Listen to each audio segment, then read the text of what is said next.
Serval, ce nom ne vous dit peut-être rien à part vous évoquer peut-être la traduction française du X-Men Wolverine. Pourtant, à Genève, le milieu artistique le connaît bien. Il est l'une des figures de proue du graffiti genevois depuis des années, une référence du monde culturel urbain de la cité de Calvin. Influencé par la première génération de graffeurs genevois au début des années 80, Serval revient sur le moment où tout a commencé. J'avais 12-13 ans.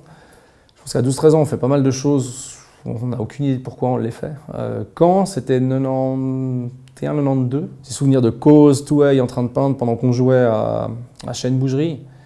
Donc c'est quelque chose auquel j'étais exposé, on va dire. Et puis ensuite, j'ai rencontré un groupe de personnes qui peignaient et ça s'est fait assez... je les ai suivis, on va dire. J'ai suivi cette équipe. Et puis c'est intéressant. Après, eux, petit à petit, ils ont arrêté. Moi, j'ai continué. Sportif dans l'âme, Serval dessine depuis la petite enfance. Pourtant, rien ne le destinait à devenir le graffeur exposé à succès qu'il est devenu. J'étais très mauvais en dessin, j'étais vraiment nul, j'ai les notes à l'école pour le prouver.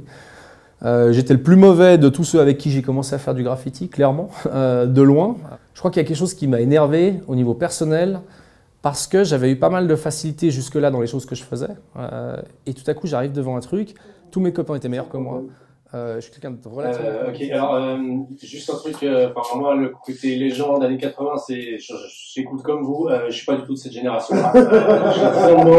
Je commençais le graffiti. Non mais genre il faut être très clair sur qui on est et où on se place. Moi j'ai commencé le graffiti en 92, j'ai commencé le break en 94.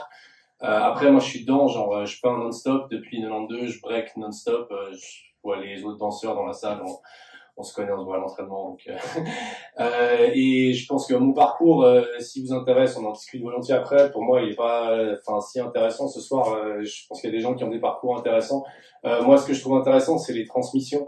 C'est aussi pour ça que je suis venu ce soir et ça me fait hyper plaisir de pouvoir en parler peut-être 2 minutes. Moi, je viens de la génération du début des années 90. Les années 80, ils avaient disparu en fait quand on est arrivé. Gou en l'occurrence il faisait autre chose, alors Gou je connais bien son taf parce qu'il avait beaucoup peint dans mon quartier, mais c'était une légende, c'est-à-dire que les légendes elles existent pas en fait. Moi quand j'ai commencé en 92, je crois que tu étais déjà à Lausanne si je me trompe pas, ou tu bossais principalement à Lausanne, en tout cas tu dansais plus, tu peignais plus, si c'est bien juste. Ouais. Et puis tu produisais de la musique, mais c'était de la musique qui était produite à Lausanne si je me souviens bien, en 92. Ouais, c'est-à-dire oui. En 92, j'étais revenu des États-Unis, j'avais mon labo en 91, puis après j'ai commencé justement Tribe Vibes, puis après c'est la Majority à Lausanne. Exactement, ouais. Donc sur une... Je produisais, j'étais à la production. C'est ça, sur Unique Records. Et donc ce qu'il faut savoir, c'est que nous, quand on est arrivé, le milieu était ultra violent. Genre on entend toute cette explosion de bonheur, de joie. Moi, je suis arrivé en 92, c'était pas ça. C'était pas ça du tout. C'était un milieu où les valeurs 4 éléments et tout ça, on était au point mort. Non mais il faut le dire parce que j'ai des trucs importants à dire pour la suite parce que moi ça fait 30 ans non-stop que je suis dans les milieux break, danse en général et graffiti. Aussi j'ai fondé la Zoom Nation, le chapter roman de la Zoom Nation, donc j'étais très près des ricains. Et on s'en est distancé pour des raisons que tu comprends aussi. Ouais, exactement. Et le truc, c'est que il y avait un truc hyper sombre en fait, qui était hyper attirant. Mais si vous écoutez le rap fin années 80, début 90, c'est sombre. Et c'est pas quelque chose. Il y avait rien autour des éléments. Il y avait pas toute cette explosion de joie des années 80. Et nous, quand on est arrivé, nous on était une petite frange dans ce milieu. C'était un milieu qui était super violent. Il y avait plein des acteurs du graffiti et il y en a ce soir qui sont là et je vais pas nommer de nom, mais il y en avait beaucoup qui étaient dangereux. Enfin, il y avait un truc de vrai danger physique. Les soirées, ça se passait mal. T'as parlé de hache, ici c'était les machettes, le truc. Et les soirées hip-hop, ça se passait pas bien. Mais petite parenthèse. En fait, la violence dans l'hip-hop, elle était endémique. Elle était partout. C'est pas endémique, mais ça a toujours été, on va dire, c'est jeune. Mais ça mais je pense que c'est intéressant cette transition. Et en fait, ce qui est arrivé, c'est que nous, on est arrivé avec cette génération. Et en fait, on était une toute petite tranche de gens qui étaient là. Mais en fait, il y a un autre truc derrière. Et ce qui s'est passé, c'est qu'il y a quelques personnes qui se sont vraiment attachées au côté politique. Et ça, c'était très récent. La tâche politique, elle est venue bien après. Au début, c'est un truc très festif. La tâche politique, elle est venue un peu Public Enemy, Paris. Enfin, il y avait un sous-courant politique à la fin des années 80, début 90. Mais c'était une toute petite tranche. La plupart, ils s'en foutaient de ça. Ils écoutaient du rap, ça les intéressait pas du tout, ça. Et il y a quelques personnes dans le milieu, dans chaque ville, qui s'y intéressaient et qui étaient là. Ah ouais, mais ça, c'est le vrai truc. Pour citer le légendaire danseur, qui est aussi connu comme rappeur, c'était le B-Boy Madness, le pur, le vrai, celui qui a su vous faire danser ou vous ouvrir l'esprit, donc solo. Et dans chaque milieu, il y avait quelques personnes qui nous tiraient dans ce sens-là. À Genève, il y en avait très peu parce que nos idoles, et moi, c'est ce qui m'a gardé loin des problèmes, c'est que les grands noms, donc Gou, il n'était pas là, et les autres, on allait les voir au Mollard et ils mendiaient. Donc t'allais voir, et je vais pas les citer, et j'ai énormément d'amour et de respect pour eux, mais les grands, c'est-à-dire les quelques-uns qui nous ont montré des trucs et qui nous ont protégés, ça veut dire que quand il y avait des petits comme moi qui étaient tout gentils et qui étaient vraiment passionnés par le truc hip-hop, mais qui n'étaient pas du tout adaptés au monde des squats, qui étaient extrêmement violents, je pense au garage en l'occurrence pour ceux qui y ont été. C'était un fucking désastre. Genre, t'arrivais pour arriver au concert. Non, mais tu voyais, moi j'avais 12-13 ans, tu voyais genre 10 gars en train de se piquer devant toi. Pour ceux qui s'en souviennent, genre La Pointe, enfin tous ces endroits. Ouais. Et il y a quelques personnes qui ont, il y a quelques personnes qui ont fait cette transition, en fait, et qui ont amené. Et c'est marrant parce que je salue votre organisation qui s'appelle Positive Soul.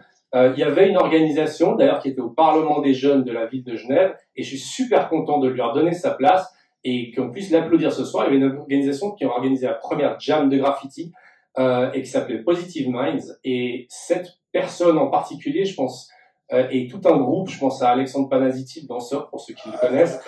Et j'aimerais qu'on salue Raoul, qui est là, qui est donc le fondateur de Positive Minds.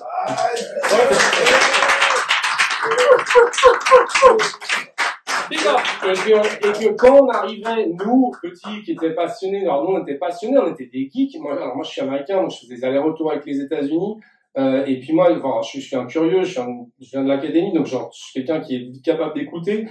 Et j'ai eu la chance, j'étais toujours au bon endroit au bon moment. Donc j'ai très vite, j'avais 15-16 ans, j'ai rencontré Gabin, Karima, Maurizio, Lumit en Allemagne, enfin bref. J'ai vite rencontré un peu tout le monde, 422 pour ceux qui connaissent la référence, si t'es pote avec Bando, tu connaîtras Nils Scholle et les CTK, donc, qui ont amené ça d'Amsterdam. Et tous ces gars-là, moi je les ai rencontrés tout gamin. Et en fait, on avait Raoul qui nous protégeait en soirée, quand on allait à Bienne ou Bâle, clairement, et qui nous a amené aussi dans cette vision-là, en fait, dans cette vision-là du hip-hop. Et moi, ce que j'ai envie, mon parcours de nouveau, on s'en fout. Moi, ce que j'ai envie de dire, c'est que sur 30 ans maintenant, non-stop dans cette culture actif, en tant que danseur, en tant que MC et organisateur à Circle Kings, enfin tout le parcours dans le graffiti, c'est que en fait, ce que j'ai vu, c'est que ça peut disparaître en fait, et que chacun des acteurs, en fait, il a une responsabilité. Et la responsabilité, en fait, elle s'arrête jamais. C'est-à-dire que les petits, ils regardent. Je dis ça parce que les deux organisateurs ce soir, je les ai vus quand ils avaient 12-13 ans et qui commençaient. Moi, je vous ai vus enfants. Vraiment, genre, on est sur enfants. Et je vois ce que vous faites maintenant. Non, mais c'est super important. Comme Raoul, il m'a vu à 13-14 ans. Et il me voit maintenant et il suit mon parcours. Et moi, en tant que... Et ce que moi, je fais, en fait, le fait de qui on pose comme personne dans cette culture, ça a des conséquences et ça a une suite et cette scène elle peut mourir en fait, genre les gens ils sont là, ah non mais c'est une culture, c'est vivant, il y a internet. Non, ta gueule. Paris en break en 2005 c'était mort, et à la faute à qui, je vais pas dire leur nom mais ils le savent. Paris pendant 10 ans en break il y avait rien. Genre Paris, moi je te parle de Paris, la capitale, genre PCB, Nico, enfin les plus grosses influences, Gabin, Ibrahim, Dembélé, enfin tout le monde. Pendant 10 ans, Paris c'était mort. Pourquoi? À cause de 5-10 personnes qui ont posé une intention, qui ont posé... Il y a aussi le côté l'ombre du hip-hop, il y a aussi l'ego, il y a aussi la volonté de se mettre en avant au-dessus des autres, il y a aussi la volonté parfois d'écraser. Et ça... on en porte chacun la responsabilité. Alors, ce soir, c'est hyper beau d'entendre vos histoires parce que ça te donne envie de rêver et ça pose aussi l'intention de ce que vous allez amener. C'est ce que je voulais te dire, que j'allais dire sur toi. En l'occurrence, que moi, je vois très bien ce que tu fais. Alors, je viens pas souvent, mais d'organisateurs comme vous ce soir, comme Wake Up City qui organise des lieux d'échange. qui ouvre des débats politiques aussi, qui ouvre ce milieu de manière intelligente et importante, dans le sens qu'il y a une portée qui va au-delà de juste faire une coupole. C'est ok, ce gars-là. Non mais il y a une portée qui va au-delà, que ce soit mon ami J1 à Paris qui amène tout le discours extrêmement important sur effectivement l'influence des cultures des Caraïbes, particulièrement dans la scène parisienne, donc dans son dernier expo au Palais des Cultures.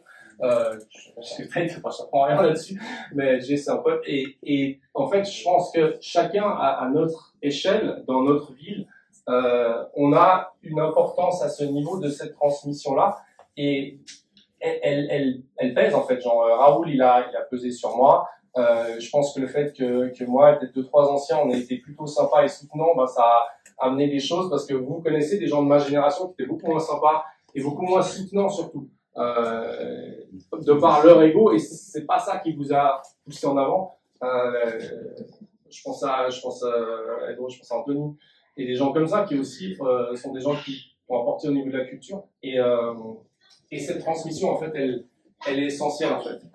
Je vois des stress aussi qui sont là, qui font énormément de chorégraphie.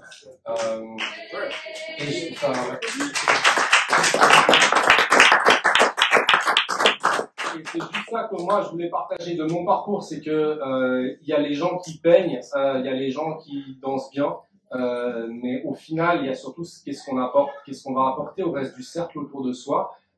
Qu'est-ce qu'on va, et dans le graffiti c'est extrêmement compliqué, Bando inclus, c'est extrêmement compliqué ce qu'on va apporter, quel est le discours.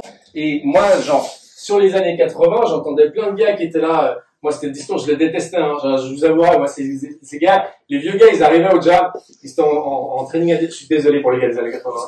Non mais c'était le pire truc, t'arrivais au bord du cercle, le mec il était en costard Adidas, et puis il te faisait, oh mais toi, tu sais pas comment c'est, quoi. J'étais là, genre, mais je m'en fous de comment c'est, en fait. Moi, ce qui m'importe, c'est ce que je vais vivre maintenant. Et moi, j'ai eu la chance de rencontrer des anciens, alors, je vais citer les Parisiens, Alassane, Ibrahim Dembélé, tous ces anciens-là, Maurizio, c'est des gars, ils te vendaient du rêve. T'arrives au bord du cercle, tu faisais deux pas de merde, et ils venaient, ils te tapent, c'est vas-y, encore. Et puis, c'était là, ouais, ok, tu rentres chez toi, tu vas t'entraîner 10 fois plus. Et c'était cette attitude-là en fait, et je pense qu'on la porte tous. Et il y a Kamikaze qui est là, ouais, il est là. Ouais. Et on porte ça, et le résultat il est là. Aussi un autre que je connais depuis qu'il est très petit. Non mais à chacun à notre niveau, et en fait ce truc de ne pas finir vieux con. Le vieux con il est hyper fort dans l'hip-hop. Il est hyper fort à cause de l'ego, et il est hyper fort à cause du détachement. Parce que souvent, on est passé à autre chose dans notre vie, parce qu'on n'a pas tous le temps, comme moi, de passer son temps à aller peindre sur des trucs, parce qu'on a un souci à gérer, enfin bref. Et du coup, on passe à autre chose, mais comment est-ce qu'on parle de la suite, et qu'est-ce qu'on amène aux autres pour la suite? Et ça, de pas se couper de ce qui est en train d'être fait maintenant. Moi, je croise des anciens danseurs, ils sont là, ouais, les breakers, maintenant. Je fais, ok, t'en connais beaucoup? Non. Ouais, mais les gars, les danses hip-hop, machin, c'est pas à nous à l'époque, on faisait du break. Non, c'est des conneries. Nous à l'époque, au New Morning, on faisait du break pendant 10 minutes. Après, si je me rappelle bien des soirées du Goulet, déjà, pour revenir, en Suisse, c'était hyper important. T'avais Ricardo qui passait de la salsa, les 2 premières heures. Ensuite, t'avais Chill Pop qui passait funk et rap pendant 2 heures. Et après, t'avais le reggae avec les Restless Machites et les autres qui jouaient. Et nous, on était là toute la soirée. On se cassait pas qu'on avait fait nos 15 minutes de break. Ça, c'était pas ok. Parce qu'il y avait une histoire de soutien, il y avait une histoire d'amour aussi. T'es content de voir les autres faire des trucs. Moi, c'est pas parce que je danse pas de la house que je vais pas être content de voir des danseurs de house, ou que je vais pas être content d'en écouter. C'est pas parce que je danse pas du hip-hop que je vais pas être content de voir des concours de hip-hop, ou de partager leurs moments, ou d'essayer de me ridiculiser en suivant. Genre, c'est cool. It's fun. De la même manière que on peut partager à tous ces niveaux-là. Et je pense que ce qui est intéressant avec le fait de mélanger des générations, c'est aussi de maintenir ce discours de rester actuel, dans le sens juste de garder les oreilles ouvertes. Que ce soit au niveau de la musique, je vous promets qu'il n'y a jamais eu autant de bon rap qui est sorti maintenant. C'est juste qu'il y en a une chier qui sort. Il y en a vraiment beaucoup de bien. Heureusement que j'étais pas de DJ qui bosse avec Couleur 3. Petit plugin pour Couleur 3. Non mais, qui m'en font écouter. Parce que sinon tu tombes sur le truc. Moi je peux plus. Genre, je suis désolé, il y a plein de ces groupes des années 90, je peux plus.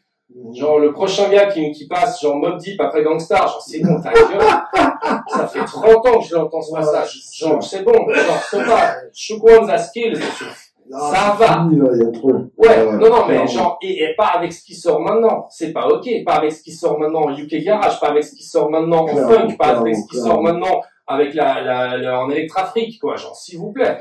Au secours. Alors, je vais faire la transition. Merci. Première question pour toi, Serval. Ouais. Comment tu vois la chose? Bah, sur ces 30 ans, le hip-hop en Suisse, typiquement, comment toi tu le perçois? Et est-ce que tu estimes qu'on est dans un truc de récupération, ou est-ce que la Suisse, finalement, après tout ce temps, a su se faire une réelle identité? Parce que moi, avec ma vision de jeune danseur et de jeune organisateur, pour moi, on avait un réel complexe d'infériorité par rapport aux Français et par rapport aux Américains. Donc maintenant, toi, avec du recul, est-ce que tu estimes que voilà, la Suisse, elle s'est implantée, elle a posé son pied dans le truc, on est dedans maintenant, ou est-ce qu'on est toujours un peu après à courir les autres? Alors, je suis désolé, je vais te dire deux trucs qui vont être durs pour toi. Moi, déjà, t'es plus jeune, je t'aime très fort, et t'as l'air toujours aussi jeune, mais t'es plus jeune. Non, mais il faut qu'on soit clair, il y a personne qui est jeune dans cette salle, il y a personne qui a moins de 20 ans, genre, faut être ça. Non, ta gueule, Jamika, t'es vieux aussi. Non, mais vraiment, genre, 27. Non, mais genre, jeune, c'est, non, mais il y a un truc aussi sur le hip-hop. Jeune dans le hip-hop, genre, les pas de break qu'on fait, ils ont été inventés par des mecs de 13-14 ans. Les phases qu'on utilise en graffiti, vous avez parlé de Futura, mais 90% de ce qu'on fait, voire même dans la déconstruction, ça a été fait par des gamins de 14 ans, il y a 45 ans. Il faut arrêter de se gausser avec un truc de genre, ouais, je suis encore jeune. Non, t'es pas jeune. Mes enfants, ils sont jeunes, ils ont 17, 20 ans, genre, ils sont jeunes. Et à ce niveau-là, alors ça, c'est le premier truc, c'est que ce qui est intéressant dans le hip-hop. Jeune à l'époque, pour moi. Non, mais, 14 ans. Il y a pas ça.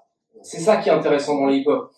C'est que ça, dès le moment où tu tombes là-dedans, t'es en train de tomber dans des codes culturels qui sont pas ceux du hip-hop.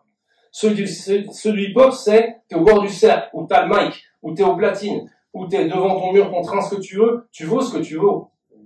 On s'en fout de ton âge. Moi, Relax, c'est mon gars sûr qui a fait le chrome qui est juste là-bas. Je m'en fous qu'il ait, je sais plus quel âge il a, Pierre, mais je l'ai dit, c'est mon gars, genre, on s'en fout de son âge. Mon gars Vénus à l'entraînement, c'est mon pote, genre, j'en fous qu'il soit plus petit que mes enfants. On s'en fout. En fait, le hip-hop, il a créé ce code-là. Culturellement, pourquoi est-ce que le hip-hop, il est intéressant? Parce que il va à l'encontre de ce code. Et, bah, il est pas que, il est transcendantal. Et ça va dans le sens de la génération, ça va dans le sens de la reconnaissance des origines. Je trouve très important de parler, bah, effectivement, des cultures des Caraïbes, dont on parle hyper peu dans les cultures hip-hop.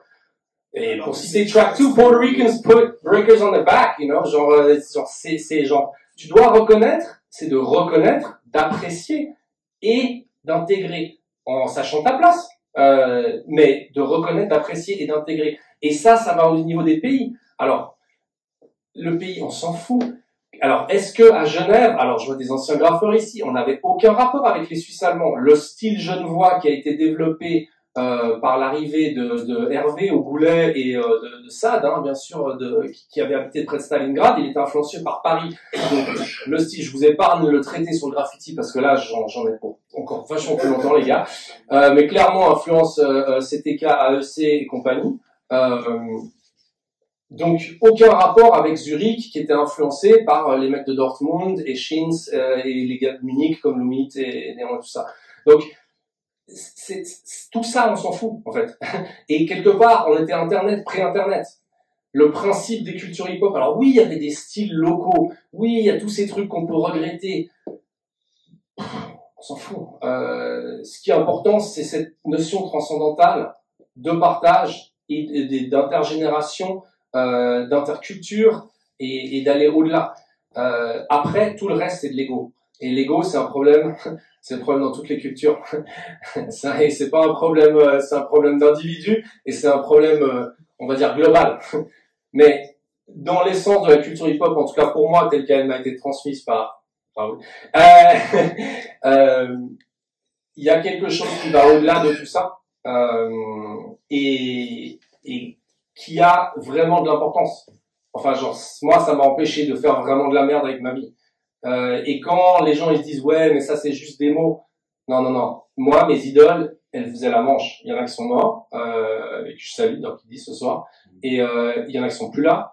Et il y en a qui sont à la rue ce soir. Et ça, c'était les meilleurs b-boys de la ville. C'était les premiers writers. Et il y en a des longues listes. Donc moi, la danse, le graffiti, elle m'a permis de faire ça. Mais surtout, elle te permet de rester aussi en vie, mais pas que en vie physiquement. Elle te permet de rester en vie parce que elle te garde vivant dans ta danse, dans tout le reste, dans ton approche culturelle, etc. Elle te maintient en vie à ce niveau-là. T'es pas juste métro, enfin boulot, dodo, les enfants, tout ça. Non, t'es en vie. Tu découvres. Et tu vas continuer à découvrir. Et c'est ça, c'est ce que je dis. Tu gardes l'oreille ouverte en fait sur la musique qui est en train de sortir, sur les nouveaux danseurs qui sortent. Des trucs qu'on aurait pensé physiquement impossibles. On va voir les qualifs, genre hashtag XC, Shigekix et compagnie. Et ça, je pense que dans des moments comme ça, mais c'est genre à chacun de porter ces responsabilités-là, en fait, c'est de te dire, genre, dès que tu arrives en position où les gens vont regarder ce que tu fais, parce que tu fais, ça a de l'importance. Et ce que toi, tu amènes de toi, et encore une fois, je vois plein de gens dans la salle qui amènent énormément, il y a déjà une suite, il y a déjà plein de gens qui vous regardent et qui apprécient ce que vous êtes en train de faire. Je suis au courant, sinon j'aurais pas fini là en fait. Alors que moi, genre, moi je suis dans la forme de hip-hop qui est le plus dédié à l'ego. Hein. Genre le rap, au moins tu peux shout out Big Shug ou Big Oogie ou genre je sais pas quel gars. Tu vois, genre moi je fais du graffiti, mec, c'est mon nom en grand, j'aurais tout. Problème d'ego, on est en non mais dans l'ego, c'est pas un problème d'ego. Alors des gens ça dépend ce que t'en fais. Dali était bourré d'ego, tous ces grandes personnes qui... Il faut un peu de caractère. Il faut des caractères. Maintenant, les caractères et l'ego, pour moi, c'est il faut juste qu'il y ait pas... Il faut juste que l'ego soit pas démesuré et qu'il bouleverse et qu'il manque de respect aux autres. Mais de l'ego, on en a tous. C'est sans ego, tu fais rien, c'est ta personnalité, tu la faire jaillir. T'en as besoin. Alors, il faut la cultiver, c'est tout. Et la maîtriser. L'ego, il est au service de l'autre. Mais dès le moment où il écrase l'autre, oui. Et dans le hip-hop, on a toujours joué à une ligne très courte. Parce que moi, j'étais au bord des cercles. Non, mais l'hip-hop est basé sur la compétition. Donc, forcément, ça vient déjà, à la base, l'hip-hop, ça vient déjà des gangs. Donc, ça vient déjà ce truc-là. Donc, c'est quelque chose, alors, après, tout dépend, on va le mettre en exergue. Mais, c'est ça, là, c'est le moteur aussi, quelque part. C'est ce qui nous a fait lever aussi. C'est ce qui a fait une compétition de DJ. C'est ce qui fait que le hip-hop, c'est en président aussi. C'est hyper bien. Et je suis hyper content de vous entendre parce que pour moi, c'est exactement la différence entre les années 80 et moi, je suis venu. Non, même pas. Ah, si. Non, mais c'est même pas les années 80. Non, mais je veux dire, dans les années 80, on fait quelque part. La coupure, elle s'est Non, mais je veux dire que tout était ensemble, quelque part. Dans les années 80, il y avait ces personnes-là, il y avait d'autres personnes. Dans les années 90, c'est pareil. C'est une forme d'intemporalité dans les propos, en fait. C'est-à-dire que, voilà, à chaque année, il y a eu les bons et les moins bons éléments. Les plus intéressants dans toute culture, que ce soit dans le hip-hop, tu peux mettre le rock, tu peux mettre dans le funk, dans le disco. James Brown était débordant d'ego, James Brown. Le jazz, les gens dans le jazz, c'est la folie du truc. Fait avancer cette culture. C'est ça qui fait que, on est dans un monde compétitif, et je dirais même presque que le hip-hop est presque une essence de la compétition même, parce que c'est justement, ça vient d'en bas, quoi. Et les gens doivent absolument s'en sortir, et ils s'en sortent par justement pour montrer leur magnificence, soit dans la danse, dans la peinture, dans le graffiti, etc. Donc c'est une école de vie, une école comme les arts martiaux, en fait. Donc les arts martiaux, il y a la compétition, il y a le il y a absolument. Donc je suis d'accord avec toi, mais en même temps, il faut le compléter par le fait que justement, si tu parles des années 80, il y avait des forces positives, des forces négatives, mais les forces positives, négatives, c'est aussi après, il faut aussi tu peux pas l'enlever de son côté socio-culturel. Encore une fois, comme j'ai dit, à Genève, il y avait un problème d'héroïne qui est arrivé vers 87, donc ça plombié énormément. S'il n'y avait pas eu ce truc-là, peut-être qu'on aurait eu une toute autre dynamique pour certains. Donc pas tout le monde est tombé, on va dire, dans ce voilà. Mais du bruit pour savoir, s'il vous plaît, pour savoir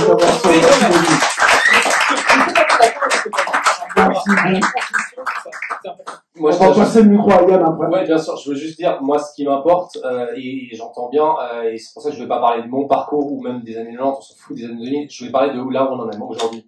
Et là où on en est aujourd'hui, je pense qu'il y a une réflexion à avoir sur justement les notions d'ego, de capitalisme, et par rapport à la compétition, comment elle est faite et dans quel principe et dans quel but. Et je pense que le hip-hop, entre autres, passant au JO, je suis désolé, mon crew est partiellement responsable, je suis vraiment désolé, je n'étais pas d'accord. Tu l'admets au moins, c'est bien. Que quoi, c'est mon crew qui est responsable? Oui, genre, forcément, mais genre, on a le droit de pas être dans le même groupe et de pas être d'accord. Mais il y a des notions beaucoup, très profondes, d'identité, et qui ont le droit de changer, en fait. Genre, moi, je suis désolé, le rap des années 90, moi, je comprends bien l'anglais, hein. Genre, from the Bronx, I get it. Genre, je peux pas les écouter. Non, mais je peux pas écouter ça. C'est pas justifiable. Genre, moi, j'ai 2 filles. Genre, je suis désolé, Big Pun, ça passe pas.